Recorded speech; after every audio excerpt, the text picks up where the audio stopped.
Assalamualaikum warahmatullahi wabarakatuh. Selamat menjelang siang untuk semua. Ini berbagi pengalaman. Ini salah satu prosedur dalam servis full pump. Jadi kita nggak bisa melakukan pengerjaan full pump dengan indikasi tebakan.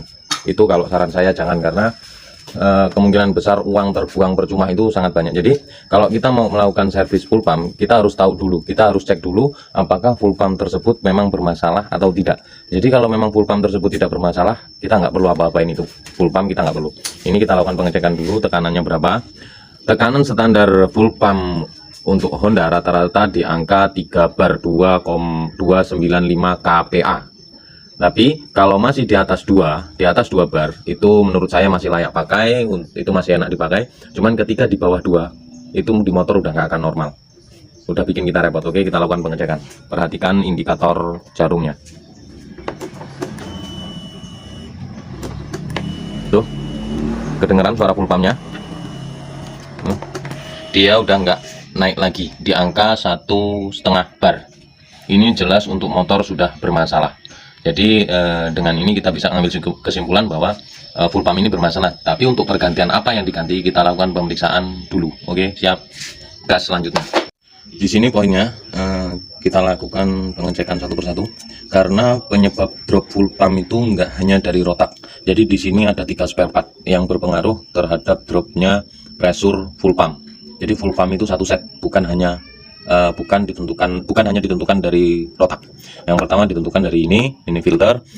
Ini apakah udah terlalu kotor apa belum. Kalau di sini, kalau dilihat dari fisiknya, ini belum terlalu kotor.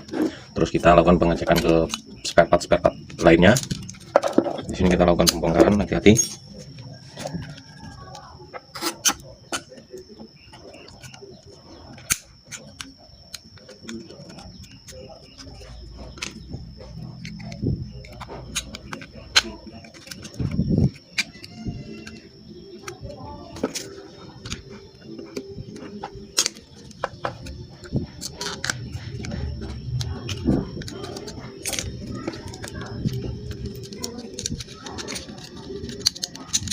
Nah, ini kita lakukan satu persatu pengecekan.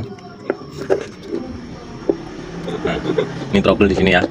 Ini di sini yang saya sebutkan tadi, ada 3 spare part di sini yang menentukan. Yang pertama, nih filter, rotak. Ini di sini rotak kondisi baru. Cuma nanti kita lakukan pengecekan presurnya, apakah rotak ini layak pakai atau enggak. Kita lakukan pengecekannya. Di sini, ini poin yang sangat penting. Saya nggak menyalahkan sistem kerja seperti ini. Cuman maaf, ini kurang tepat, karena disinilah yang mengatur pressure itu di angka 3 bar. Ini namanya regulator pressure. Kalau di mobil ini terpisah, bukan jadi satu dalam pompa ini. Kalau di Yamaha juga terpisah di bagian luar ada. Tidak seperti ini. Oke, mudah-mudahan ini masih bisa kita usahakan. Sekarang kita coba lakukan pemeriksaan.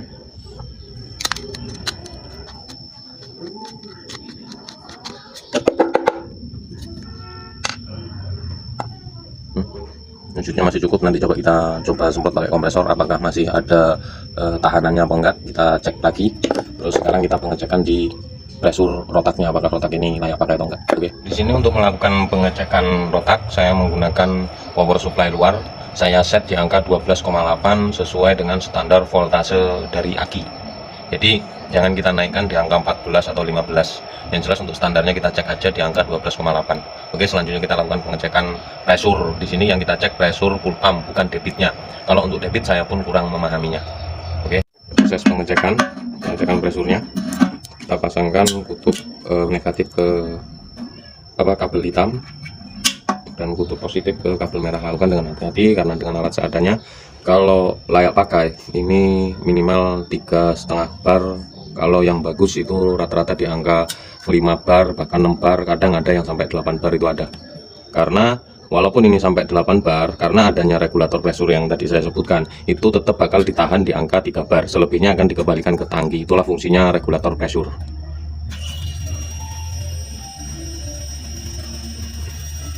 Oke, kelihatan di sini jelas dari rotak pun bermasalah. Jadi rotak baru itu belum menentukan kalau rotak itu layak pakai atau enggak. Jadi selama kegiatan servis, sebelum pemasangan rotak baru, kita lakukan dulu pengecekan kualitas rotak tersebut, karena kalau tidak itu bakal menjadi jebakan kita sebagai pusernya.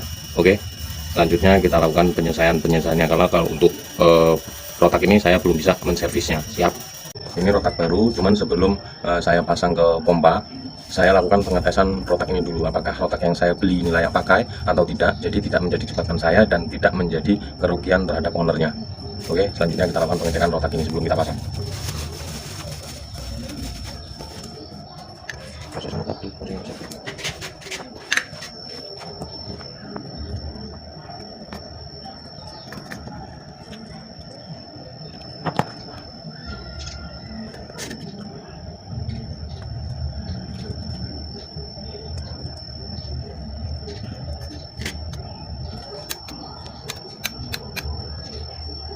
Kita lakukan pengecekan pressure dari rotak yang saya beli tadi, apakah layak pakai atau tidak. Oke, kita lakukan pengecekan. Silahkan diperhatikan, itu di angka 5 bar, jadi ini udah cukup untuk kita pakai di full pump yang akan kita servis. Siap. Oke, terima kasih. Sekarang kita lakukan pengecekan dari regulator pressure ini, apakah regulator pressure ini masih berfungsi atau tidak. Kita lakukan pemeriksaan. Di sini saya hanya memakai ciri-cirinya yang layak pakai atau tidak, tidak memiliki alat ukur untuk regulator pressure ini sendiri. Jadi saya kalau mengukurnya ya dari langsung saya pasang ke full pumpnya, pengukuran full pump lah. Tapi kalau di sini saya hanya pengecekan apakah masih berfungsi atau tidak. Ketika masih berfungsi, di sini ketika kita semprot kompresor di sini akan berbunyi seperti trompet, karena di sini ada lubang yang ditutup dengan tahanan per di dalam sini. Jadi pasti akan seperti bunyi trompet. Oke. Kita tutup lubang ini. Nih, lubang yang ini kita tutup. Nah, yang di sini kita semprot.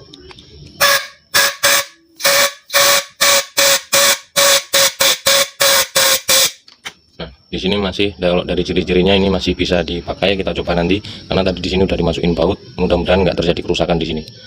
Oke, simak video selanjutnya. Sekarang kita pengecekan dari hasil servis full pump ini, apakah pressure-nya layak dipakai atau enggak. Sekarang kita lakukan pengecekan. Standarnya di angka 3 bar, kurang lebihnya toleransi.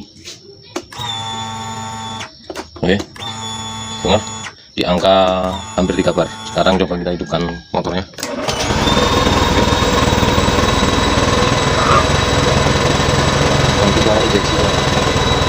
Kalau untuk suara yang seperti sempitan jangan khawatir, karena itu suara rotaknya.